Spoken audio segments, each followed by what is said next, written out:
વડોદરા પોલીસની મોટી સફળતા મળી છે। શહેરની ક્રાઇમ બ્રાન્ચે વિવિધ વિસ્તારોમાં થયેલી 6 જેટલી ઘરફોડ ચોરીનો પર્દાફાશ કરી 3 શાતિર ઘરફોડ ચોરોને ઝડપી લીધા છે। પોલીસે આરોપીઓ પાસેથી અંદાજે 15 લાખ રૂપિયાનો મુદ્દામાલ કબજે કર્યો છે। માહિતી મુજબ ક્રાઇમ બ્રાન્ચે ગોત્રી હરિનગર બ્રિજ નજીકથી બાતમીના આધારે 3 ચોરોને ઝડપી લીધા છે। પકડાયેલ આરોપીમાં દાહોદ જિલ્લાના રહેવાસી હોવાનું સામે આવ્યું છે। આરોપીઓ રિક્ષા ચલાવવાના બહાને શહેરના વિવિધ વિસ્તારોમાં રેકી કરતા અને રાત્રિના સમયે ઘરફોડ ચોરીને અંજામ આપતા। પોલીસ તપાસમાં ખુલ્યું છે કે ચોરીના મુદ્દામાલ સાથે સોનું ચાંદી પકડાઈ ન જાય તે માટે આરોપી તેને ગાળી નાખતા। આ ગેંગ દ્વારા ગત વર્ષ દરમિયાન વડોદરા શહેરના અલગ અલગ વિસ્તારોમાં અનેક ચોરીઓ કરવામાં આવી હોવાનું સામે આવ્યું છે। પોલીસે જયંતિ રમેશ મુંડા, રાજેશ તથા વિશાલ નામના 3 આરોપીઓની ધરપકડ કરી છે। પોલીસે જણાવ્યું કે આ ગેંગ દ્વારા અન્ય વિસ્તારોમાં કરાયેલી ચોરીઓના ભેદ પણ ઉકેલવાની શક્યતા છે।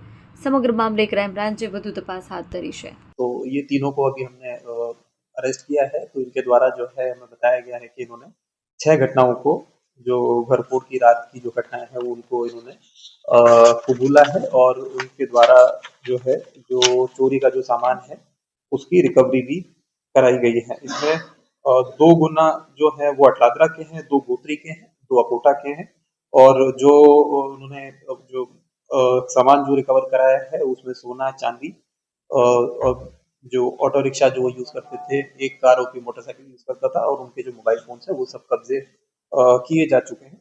6 जो घरफोड़ की घटना है वो उसके बारे में हमें पता लग गया है।